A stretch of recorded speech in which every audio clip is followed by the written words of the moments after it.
جو اپنے پیروں فقیروں بزرگوں بابوں کی قبروں پر آتے ہیں، وہ پیروں فقیروں بابے اور شیخ و حضرت جو فوت ہو کر منو مٹی کے نیچے دفن ہو گئے، جو اتنے لاچار اور اتنے کمزور تھے فوت ہونے کے بعد کہ اپنی لاش کو خود مٹی میں نہ چھپا سکے، لوگوں نے ان کی لاش کو قبر میں مٹی میں اتارا، ان کی قبر پہ آ کر کہتے ہیں یہ تیرے مانگنے والے آئے ہیں، یہ تیرے ماننے والے آئے ہیں، یہ پریشانی غم اور دکھ لے کر آئے ہیں، یہ تیرے سوالی بن کے تیرے در پہ کھڑے ہیں۔ وہ جو فوت ہونے کے بعد زندوں کا محتاج تھا کہ اس کے کپڑے اتارے جاتے، اس کو غسل دیا جاتا، اسے کفن دیا جاتا، اس کی جنازے کی نماز پڑھی جاتی، اسے قبر میں رکھا جاتا، وہ جو زندوں کا محتاج تھا، اب وہ قبر میں جانے کے بعد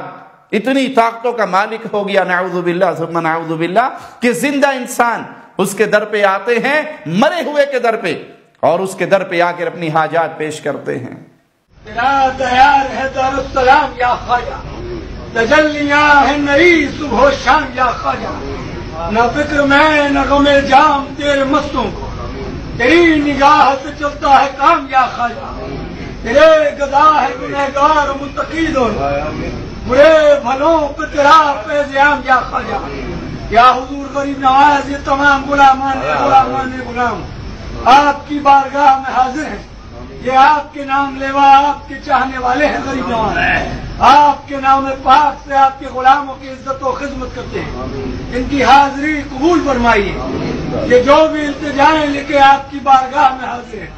ان کی تمام التجاؤں کو پورا فرمائیے۔ قسم پرسی میں غریبوں کے سہارے خواجہ، دیر اس شان کے صدقے میرے پیارے خواجہ، دیکھ لو ایک نظر خواجہ اس ماں کی قسم، ہم نے برسوں تیری چوکھٹ پہ گزارے خواجہ،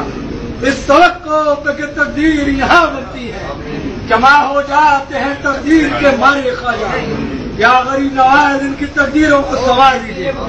حج بیت اللہ روز رسول اللہ کی زیارت سے مشرف عطا فرمائیے، کرم شامل حال رکھیے غریب نواز، کہ آپ کے دربار کے سوالی آپ کی چوکھٹ کے بھکاری آپ کی بارگاہ میں اپنی جھولیاں پھیلا کے کھڑے ہیں، ان کی جھولیاں ان کے مقصد و مرادوں سے بھرنی ہیں۔ انا للہ و انا الیہ راجعون، انا للہ و انا الیہ راجعون۔